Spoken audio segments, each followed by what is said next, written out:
लिखिए चैप्टर का नाम।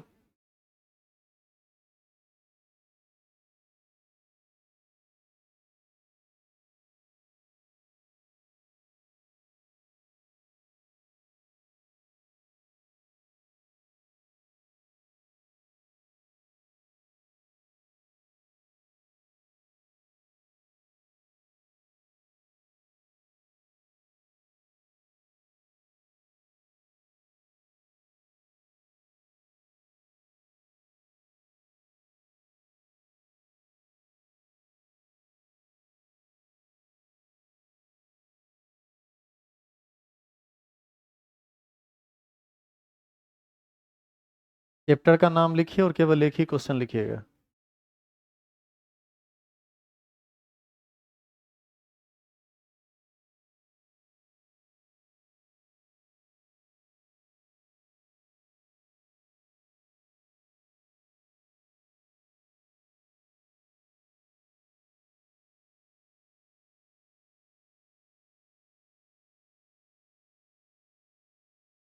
चैप्टर है कोऑर्डिनेशन कंपाउंड और क्वेश्चन नंबर 1 है द्विक लवण तथा संकुल यौगिक से आप क्या समझते हैं। यहाँ सिर्फ क्वेश्चन लिखा हुआ है, आपको इसका आंसर भी साथ साथ लिखते हुए चलना है, इसलिए आप सारे क्वेश्चन को मत उतार लीजिएगा। चैप्टर का नाम, क्वेश्चन नंबर 1 और आंसर लिखना शुरू कीजिए।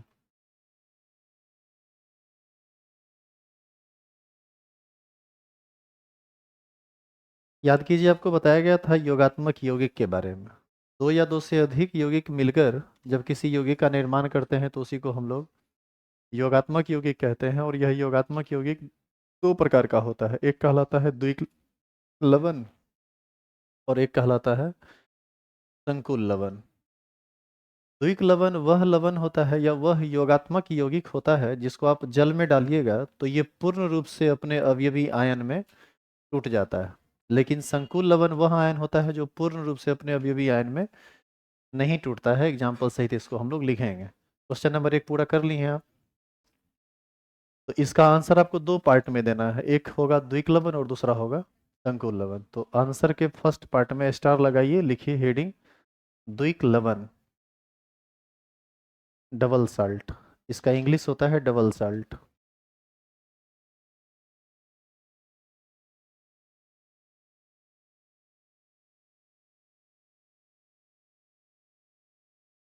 लिखेंगे वह योगात्मक यौगिक, और अब तेजी में लिखिएगा तो वह योगात्मक यौगिक, वह योगात्मक यौगिक जो जलीय विलयन में, वह योगात्मक यौगिक जो जलीय विलयन में, वह योगात्मक यौगिक जो जलीय विलयन में पूर्ण रूप से, पूर्ण रूप से अपने अवयवी आयन में, पूर्ण रूप से अपने अवयवी आयन में टूट जाते हैं, अपने अवयवी आयन में टूट जाते हैं, उसे उसे द्विक लवण कहते हैं, उसे द्विक लवण कहते हैं। जैसे KCl into MgCl2 into 6H2O।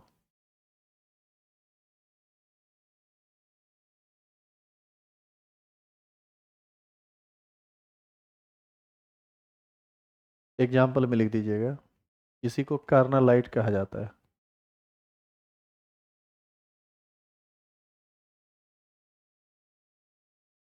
आगे स्टार लगाइए और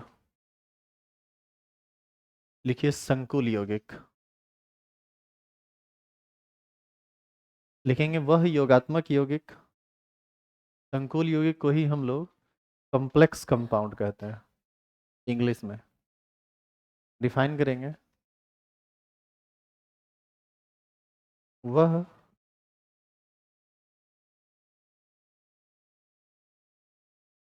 वह योगात्मक यौगिक जो जलीय विलयन में जो जलीय विलयन में पूर्ण रूप से पूर्ण रूप से अपने अवयवी आयन में पूर्ण रूप से अपने अवयवी आयन में नहीं टूटता है, पूर्ण रूप से अपने अवयवी आयन में नहीं टूटता है, उसे संकुल यौगिक कहते हैं। उसे संकुल यौगिक कहते हैं। एग्जाम्पल में लिख दीजिए K4 FeCN का होल 6। ये बड़ी ब्रैकेट वाला कंपाउंड ही ना सब कहलाता है संकुल यौगिक। तो ये था आपका पहला क्वेश्चन। इसमें मात्र 5-6 क्वेश्चन है और यही क्वेश्चन रिपीट होता है बराबर। इसमें सबसे ज़्यादा इंपॉर्टेंट है IUPAC nomenclature of complex compound. आप लोग को बोला गया था इसको देख के आने के लिए, देखे थे कि नहीं? उसको देख लीजिएगा, जो पढ़े हैं वो ज़्यादा जरूरी है। हम 5-6 गो का नाम लिखेंगे, जरूरी थोड़े है कि वही 5-6 गो दे आपको नाम लिखने। एक आध सौ कंपाउंड होता है, कोई भी नाम दे सकता है। तौर तरीका खाली हम आपको याद दिला देंगे। लिखेंगे दूसरा क्वेश्चन, प्रभावी परमाणु संख्या क्या है? Question number 2।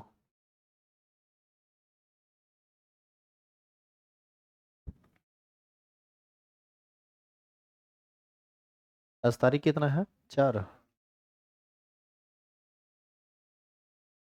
हमको लगता है 8-9 तक खत्म हो जाएगा आपका ये कोर्स, क्रेश कोर्स।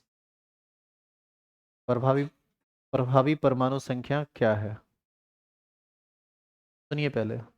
संकुल यौगिक में केंद्रीय परमाणु के पास उपस्थित कुल इलेक्ट्रॉन की संख्या ही प्रभावी परमाणु संख्या कहलाती है। आप याद कीजिए, इसका फॉर्मूला बताया गया था।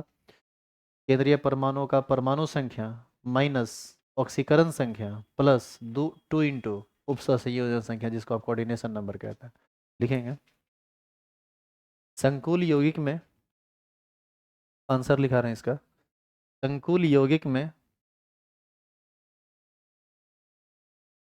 संकुल यौगिक में केंद्रीय परमाणु के पास उपस्थित संकुल यौगिक में केंद्रीय परमाणु के पास उपस्थित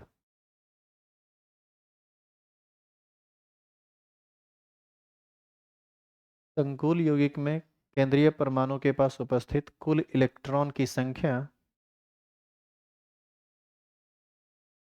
कुल इलेक्ट्रॉन की संख्या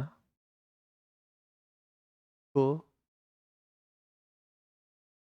प्रभावी परमाणु संख्या कहते हैं।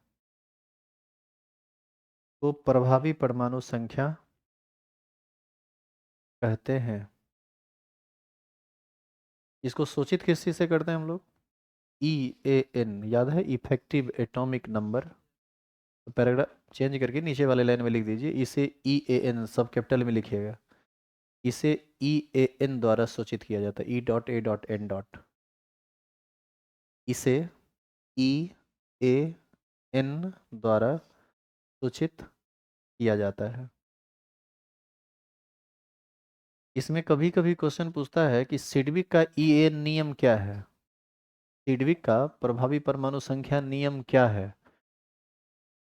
तो हम इसको लिखा नहीं रहे हैं, आप पहले इसको सुन लीजिए, आपको ऐसे याद रह जाएगा।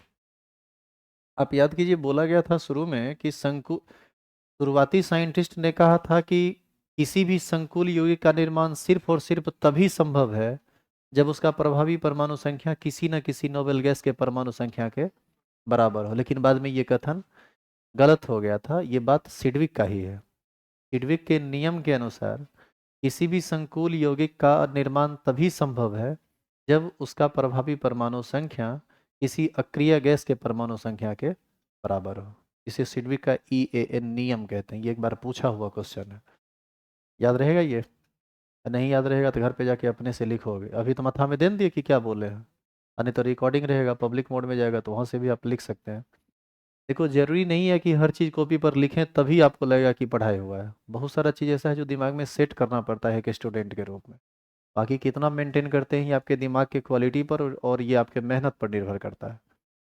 खैर इसका फॉर्मूला आपको लिखना पड़ेगा। इसका प्रभावी परमाणु संख्या का फॉर्मूला लिखिए। इसका फॉर्मूला होता है इफेक्टिव एटॉमिक नंबर बराबर atomic number of central atom minus oxidation number plus 2 into coordination number.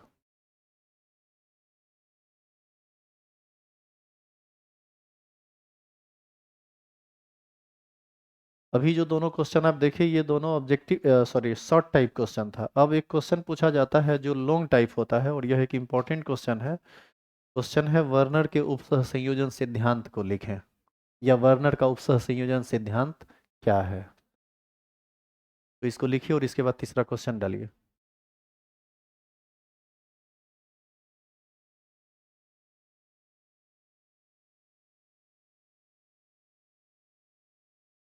Question लिखेंगे वर्नर के उपसह, यहाँ बोर्ड पर लिखा हुआ है वर्नर के उपसह संयोजन सिद्धांत को लिखें।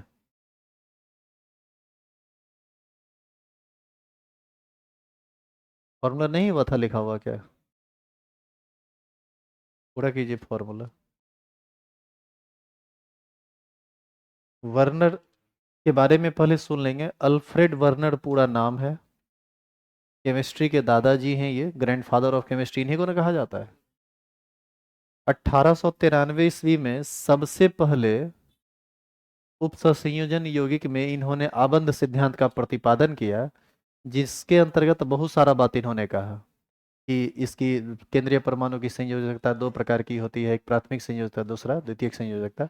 ये सब बात आप समझे हुए, बस लाइन बाय लाइन इसको हम लिखेंगे। तो पहले आप क्वेश्चन लिख लीजिए। क्वेश्चन नंबर 3, वर्नर के उप सहसंयोजन सिद्धांत को लिखें।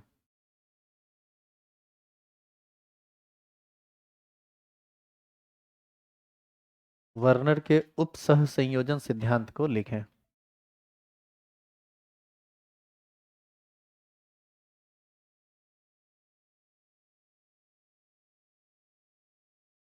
हो गया?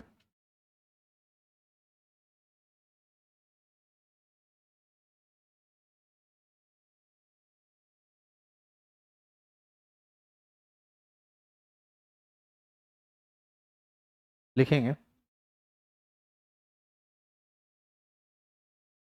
आंसर लिखा है इसका? लिखिए सन 1893 ईस्वी में। ये ईस्वी उसवी हम बहुत कम ही लिखाए हैं आपके कॉपी में, क्योंकि हम ये समझते हैं कि केमिस्ट्री हिस्ट्री नहीं है। केमिस्ट्री एक साइंस है जिसको साइंस की भाषा देनी होती है। अब ये वर्नर का सिद्धांत पूछता है इस तरह का बात, इसलिए लिखा रहे हैं। नहीं तो तुम कितना ईस्वी याद रखोगे, कौन कब जन्मा, कौन कब मरा, कौन सिद्धांत कब दिया, ये सब याद रखने का चीज़ है। हमको खुद ही नहीं याद रहता है वो सब, हम कभी जीवन में याद ही नहीं किए हैं। जब जो हुआ सो हुआ, जो हो रहा है उसको न देखेंगे रे। देखिए सन 1893 ईस्वी में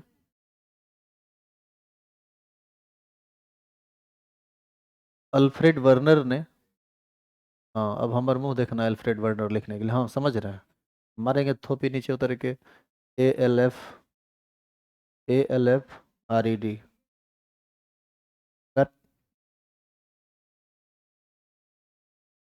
जैसे मैंने लिख दो।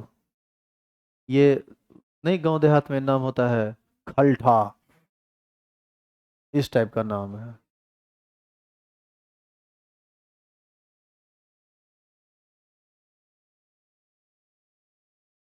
सन 1893 ईस्वी में अल्फ्रेड वर्नर ने सबसे पहले, अल्फ्रेड वर्नर ने सबसे पहले उप सहसंयोजन यौगिक में, सबसे पहले उप सहसंयोजन यौगिक में, सबसे पहले उप सहसंयोजन यौगिक में आबंध सिद्धांत का प्रतिपादन किया। आबंध सिद्धांत का प्रतिपादन किया।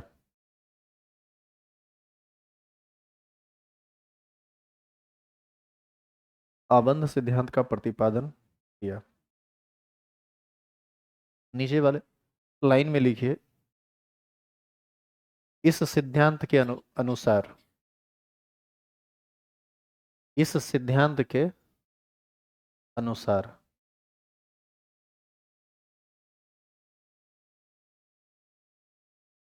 हाइफन दे के छोड़िए वहीं पर, इस सिद्धांत के अनुसार लिख के वहां पर हाइफन दे के छोड़िए, और अब नीचे वाले लाइन में 1 नंबर 2 नंबर करके लिखेंगे।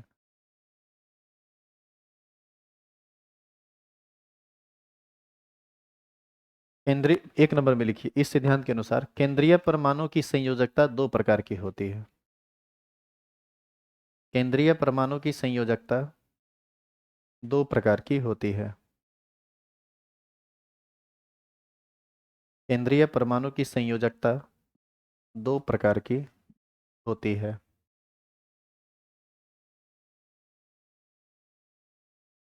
नीचे में ए और बी करके लिखिएगा।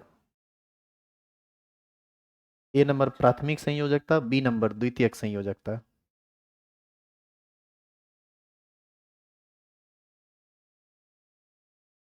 ए नंबर प्राथमिक संयोजकता, बी नंबर द्वितीयक संयोजकता।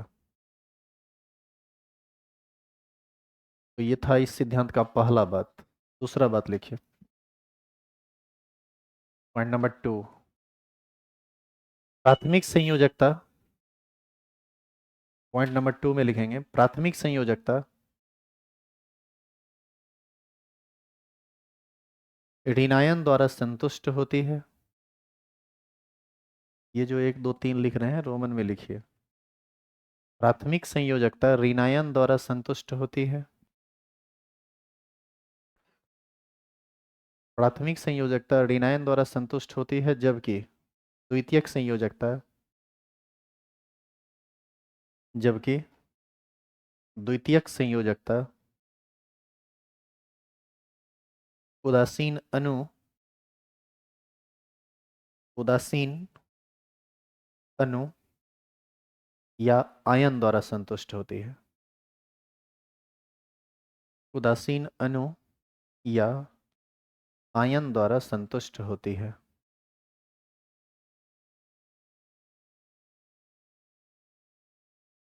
फेयरवेल का प्रोग्राम 26 तारीख को रखा गया था।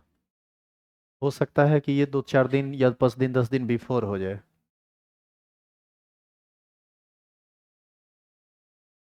और हो सकता है कि फेयरवेल यहाँ हो भी नहीं, फेयरवेल किसी ढंग की जगह पे हो, जैसे किसी बड़े होटल में, या अरे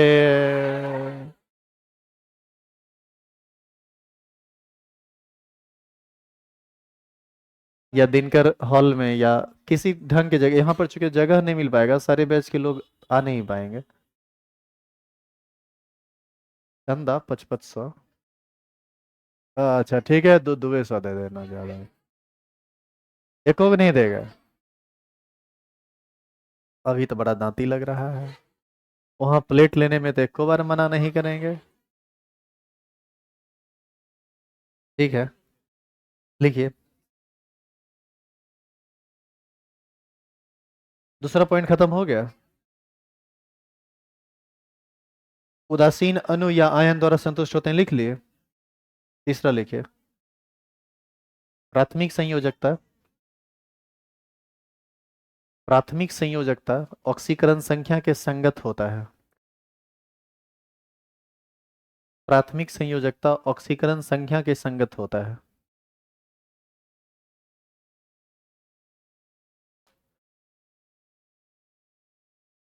प्राथमिक संयोजकता ऑक्सीकरण संख्या के संगत होता है, जबकि द्वितीयक संयोजकता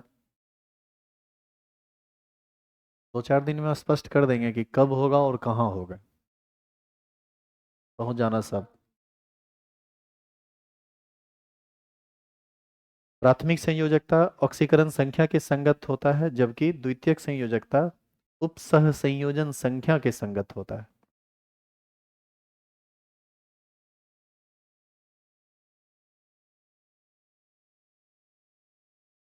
प्राथमिक संयोजकता। ऐसे धीरे धीरे इसी तरह से चलेंगे, मारेंगे चार लपर बस। प्राथमिक संयोजकता ऑक्सीकरण संख्या के संगत होता है, जबकि द्वितीयक संयोजकता उपसह संयोजन संख्या के संगत होता है।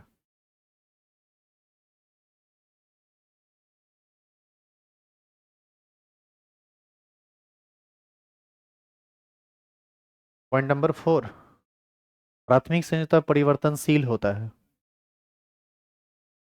पॉइंट नंबर 4 में लिखेंगे प्राथमिक संयोजकता परिवर्तनशील होता है, जबकि द्वितीयक संयोजकता निश्चित होता है। तुम 1100 रुपया नहीं बेच जमा की रे। कब की? कब?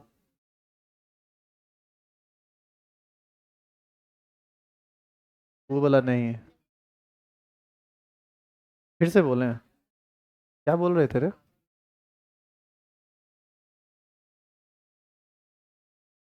हाँ, प्राथमिक संयोजकता परिवर्तनशील होता है, जबकि द्वितीयक संयोजकता स्थिर होता है। स्थिर मतलब कांस्टेंट होता है। हाँ ठीक है, निश्चित होता है, स्थिर होता है, एक ही बात हुआ। तुम लोग हिंदी हिंदी नहीं पढ़ता है क्या रे? पर्यायवाची शब्द, यही पर्यायवाची शब्द ना होता है, जिसको साइनो बोलते हैं इंग्लिश में।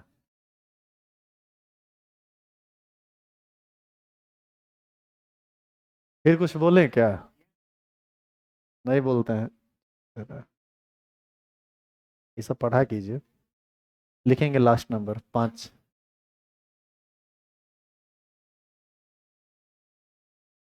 आजकल सुनने में आ रहा है कि लोग लोग बोल रहे हैं कि एआई द्वारा वीडियो जनरेट किया गया है, जो तुम लोग को सुनाए नहीं थे। मतलब एडिट करके वीडियो बनाया गया है। आदमी को जब शरीर के किसी भी हिस्से में लाज नहीं हो, तभी आदमी इस सब तरह का बात बोलता है। लिखेंगे 5वां नंबर। लिखिए।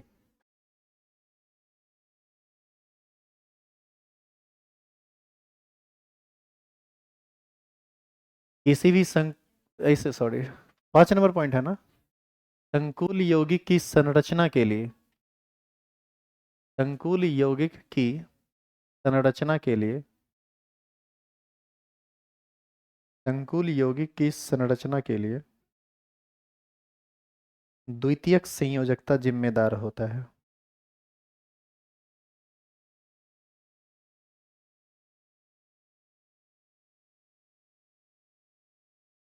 संकुल यौगिक की संरचना के लिए द्वितीयक संयोजकता जिम्मेदार होता है। अब देखिए, इस क्वेश्चन ये क्वेश्चन जब भी आपसे पूछा जाएगा 5 नंबर का पूछा जाएगा, पहला बात। दूसरी बात, इसमें यहीं तक आपको नहीं चलना है। आप याद कीजिए, इसका कुछ सीमाएं, इसकी कुछ सीमाएं भी थी। स्टार लगाइए, हेडिंग डालिए, वर्नर सिद्धांत की सीमाएं, या आप इसको दोष भी कह सकते हैं। स्टार लगाइए, लिखिए वर्नर सिद्धांत की सीमाएं।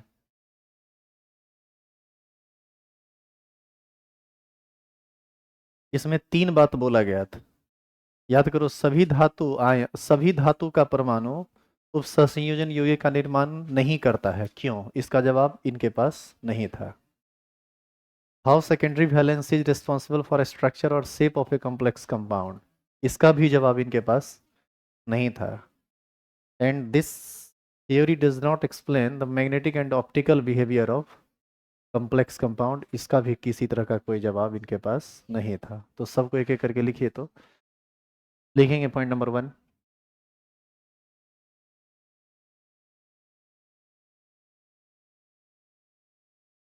यह सिद्धांत इस बात की व्याख्या नहीं कर सका,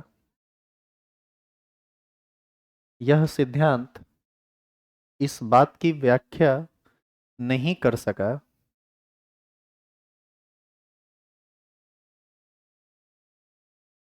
कि, यह सिद्धांत इस बात की व्याख्या नहीं कर सका कि, हाइफन देके नीचे में लिखिए नंबर 1, क्या ना कर रही है? नंबर एक अब लिखा रहे हैं, तब टॉपिक चेंज हो गया ना, सिद्धांत की सीमाएं चल रही हैं ना, तब क्या उसको 6 नंबर में लिखेंगे?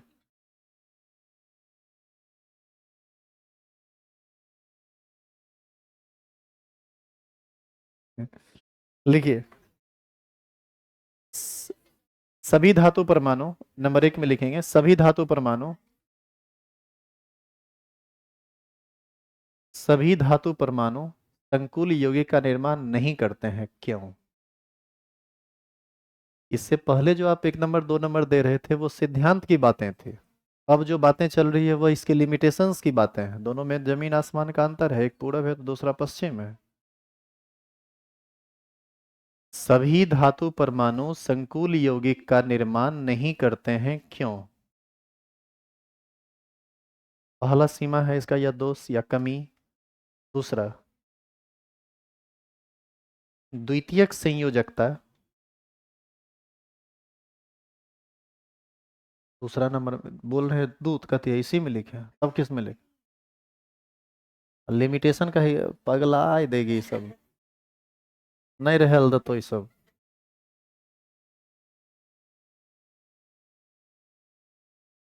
लिखिए दूसरा नंबर, क्या लिखेंगे?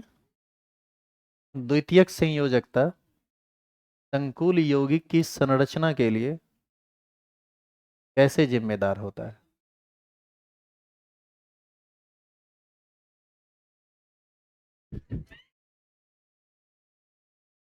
देखिए तो कॉपी, कॉपी दिखाओ तो।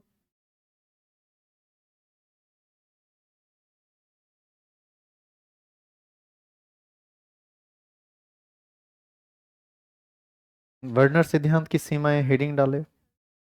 उसके बाद आप लिखे यह सिद्धांत इस बात की व्याख्या नहीं कर सका कि, इसके बाद डालना था 1 नंबर। तो कुछ लोग इसमें यह सिद्धांत इस बात की व्याख्या नहीं कर सका, इसी में 1 नंबर डाल दिया, उसके बाद लिखे ए, उसी में बोले थे 1 नंबर। ऐसा बोले थे क्या?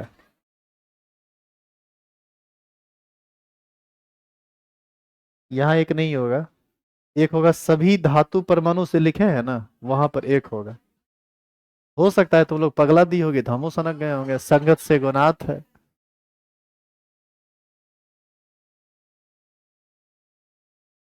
तुम लोग भी 1 नंबर डाला था। हो सकता है, हो सकता है स्टार डालने के बदला हम 1 नंबर बोल दिए हो, तो पगलाते रहिएगा, मथवा स्थिर नहीं रहेगा, तो यही सब ना होगा। लिखिए दूसरा नंबर, दूसरा पूरा हो गया। द्वि हम दूसरा नंबर को रिपीट कर रहे हैं, द्वितीयक संयोजकता संकुल यौगिक की संरचना के लिए जिम्मेदार होता है, कैसे? ये दूसरा नंबर है। द्वितीयक संयोजकता संकुल यौगिक के संरचना के लिए जिम्मेदार होता है, कैसे? और तीसरा नंबर लिखेंगे, तीसरा नंबर, यह सिद्धांत, यह सिद्धांत संकुल यौगिक के, यह सिद्धांत संकुल यौगिक के चुंबकीय तथा प्रकाशीय गुणों की व्याख्या नहीं कर सका।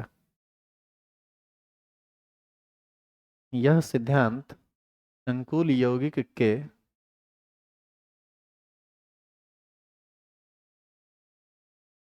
चुंबकीय तथा प्रकाशीय गुणों की व्याख्या नहीं कर सका।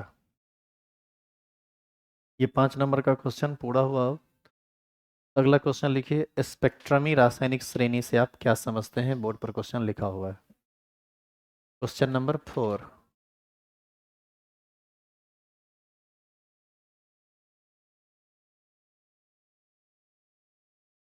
स्पेक्ट्रमी रासायनिक श्रेणी से आप क्या समझते हैं?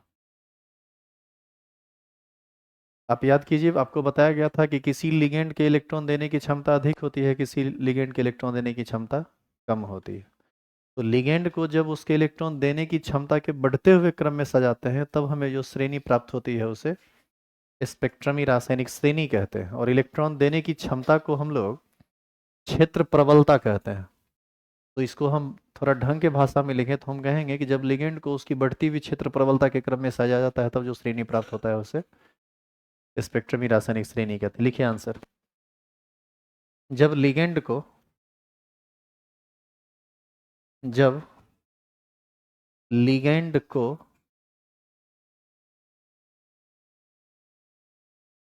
उसकी बढ़ती हुई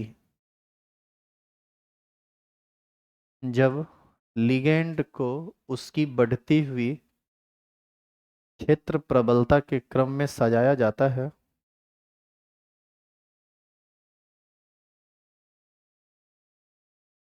जब लिगेंड को उसकी बढ़ती हुई क्षेत्र प्रबलता के क्रम में सजाया जाता है तब जो श्रेणी प्राप्त होता है तब जो श्रेणी प्राप्त होता है उसे तब जो श्रेणी प्राप्त होता है उसे स्पेक्ट्रमी रासायनिक श्रेणी कहते हैं। उसे स्पेक्ट्रमी रासायनिक श्रेणी कहते हैं।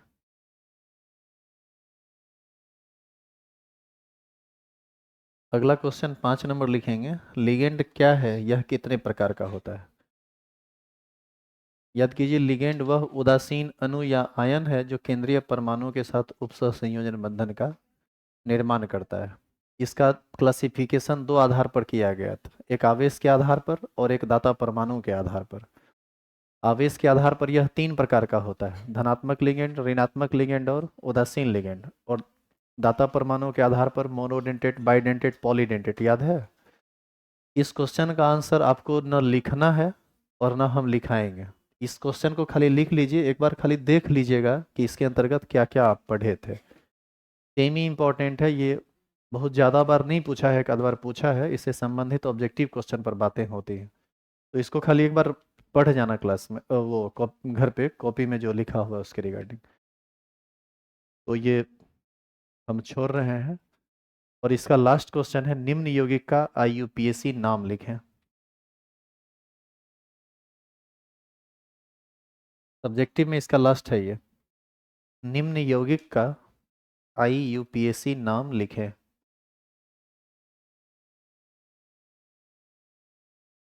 क्या? और एक के पे से दोनों चलते हैं?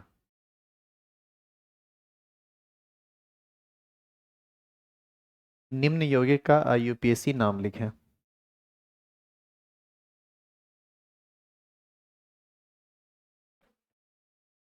देखिए, बोर्ड पर नाम लिखा हुआ है कुछ यौगिक का, और इसमें हम आपको बस याद दिला देते हैं। कोऑर्डिनेशन स्फीयर इसको बोलते हैं जो बड़ी ब्रैकेट के अंदर होता है, और बड़ी ब्रैकेट के जो बाहर होता है उसको आयनन क्षेत्र, आयोनाइजेशन स्फीयर। याद करो, दोनों का नाम अलग अलग लिखा था। जैसे इधर हाइड्रोजन है तो लिखे हाइड्रोजन, बीच में पड़ेगा स्पेस, 6 बार क्लोरीन आया तो हेक्सा, 6 बार आया तो क्लोरो।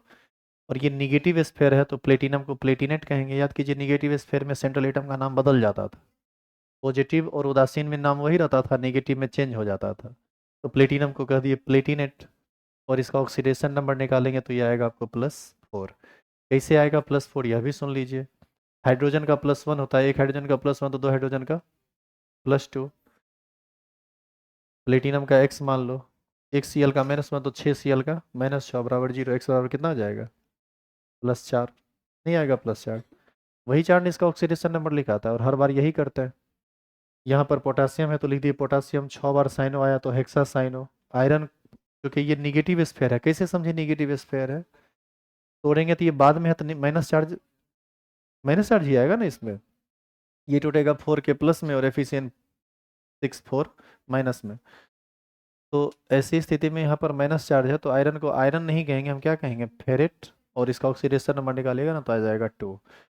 तो इसमें आपको यहाँ से भी कुछ नहीं करना है। आप कुछ नाम है यहाँ लिखा हुआ, सॉरी, हम इस क्वेश्चन में कुछ फॉर्मूला लिए और उसका नाम लिख दिए। आप थोड़ा ध्यान से देखिए, घर जाएगा तो वीडियो खोल के देखिएगा तो ये आपको दिख जाएगा।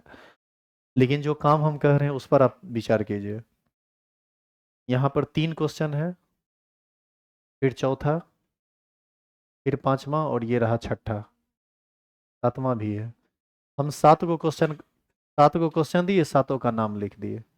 लेकिन आप याद कीजिए, जब आप रेगुलर क्लास कर रहे थे तो उसमें हमको लगता है 20-25 यौगिक का नाम और उसका 20-25 यौगिक का फॉर्मूला और उसका IUPAC नाम आप लिखे हैं। उसमें याद होगा, जैसे लास्ट में देखो इधर चार्ज रह जाता था तो लास्ट में याद है आयन लगा देते थे। जैसे इसका नाम लिखेंगे, 4 को क्लोरीन है तो टेट्रा क्लोरो, प्लेटिनम को बोलेंगे प्लेटिनेट जो कि नेगेटिव स्फेयर है, और फिर उसका ऑक्सीडेशन नंबर और लास्ट में लगा देंगे आयन। टेट्रा कार्बोनिल निकेल 0, इसका नाम होगा देखो टेट्रा एमीन। इसमें कॉपर बोलेंगे, इसमें क्यूपरेट नहीं होगा क्योंकि पॉजिटिव स्फेयर है ना, क्यूपरेट 2, और ये टूटेगा क्लोराइड आयन में तो क्लोराइड। इसी तरह से इसका नाम लिख देते हैं। अब तुम कहोगे कि सर इसका प्रॉपर नाम बताइए क्रैश कोर्स में, तो ये संभव नहीं है बाबू, फिर 3-4 दिन समय लगेगा उसको करने में। तो जो 2-4 कंपाउंड है जो इम्पोर्टेंट है, जो ये जितना भी है ना, यहाँ देखो इधर, ये जो भी हम दिए हैं, क्वेश्चन नंबर 1, 2, 3, 4, 5, 6 और ये 7, ये सातों क्वेश्चन पूछा हुआ क्वेश्चन है बोर्ड एग्जाम में। जो जो पूछा हुआ है वो खाली हम बता दिए, बाकी आपका होमवर्क है कुछ, और उस होमवर्क को पहले ध्यान से सुन लीजिए। इस क्वेश्चन को आप घर पर बढ़िया से एक बार देख लेंगे, लिगेंड क्या है और इसका टाइप क्या क्या है, कौन किस टाइप का लिगेंड। जैसे आप याद करो EN ethylene diamine bidentate ligand है, उसको एक बार पढ़ लेना पूरा, लिगेंड और लिगेंड का प्रकार। और उसके बाद IUPAC नोमेनक्लेचर का सारा रूल रेगुलेशन पढ़ लेना, और उस पर जितना भी प्रैक्टिस तुमको हम करवाए हैं उसको दोबारा फिर से तुम लिख लेना। उसमें यदि कुछ दिक्कत हो तब तुम हमसे बात कर सकते हो, वहां पर हम तुमको हेल्प कर देंगे। और इस बात के लिए तुम 100% श्योर रहो कि तुमको इसका नाम लिखने के लिए आएगा बोर्ड एग्जाम में। एकदम माथा में सेट कर लीजिए, रहेगा ही रहेगा चाहे जिस रूप में रहे। नाम लिख के फॉर्मूला लिखने दे, फॉर्मूला लिख के नाम लिखने दे, सब्जेक्टिव क्वेश्चन शॉर्ट टाइप में दे या ऑब्जेक्टिव क्वेश्चन दे। आपके पास यदि सेट होगा तो सेट को निकालिए, तो जरा सेट मिला है आपको? सेट नहीं मिला है तो सेट ऑफिस से ले लीजिएगा। उस सेट के का जो लास्ट क्वेश्चन है ये ऑब्जेक्टिव क्वेश्चन है, और ये यही ऑब्जेक्टिव क्वेश्चन है। निम्न का IUPAC नाम क्या है? ये एक बार IIT में भी पूछा है, 2018 में बोर्ड एग्जाम में पूछा है ये क्वेश्चन। तो जिनको लिखना हो आप लिख सकते हैं, जिनको जाना हो जा सकते हैं। इसका वीडियो पब्लिक मोड में जाएगा तो वहां से भी आप लिख सकते हैं। कल होगा इसका ऑब्जेक्टिव, और फिर होगा ऑब्जेक्टिव, जैसे ही खत्म होगा फिर आइसोलेशन ऑफ एलिमेंट से स्टार्ट हो जाएगा। फटाफट अब हम खत्म कर देंगे, 2 से 3 दिन से ज्यादा अब नहीं लगेगा आपका सिलेबस खत्म करने में। नहीं, संडे को छुट्टी ही रखिए, मंडे को आइए। संडे का आपका कोई क्लास अब नहीं होगा, आपका क्लास अब ज्यादा है ही नहीं, तो बिना मतलब का ज्यादा क्लास का है ले। रेगुलर क्लास में आइए, नेक्स्ट वीक में आपका खत्म हो जाएगा। फिर जब जब आपको बोलेंगे टेस्ट देने के लिए, आके टेस्ट दे दीजिएगा। उसके बाद एक दिन मॉडल सेट डिस्कस करेंगे लाइव क्लास में, उसमें आप क्लास में भी रहना, घर से पढ़ने का मन हो तो घर से भी पढ़ लेना।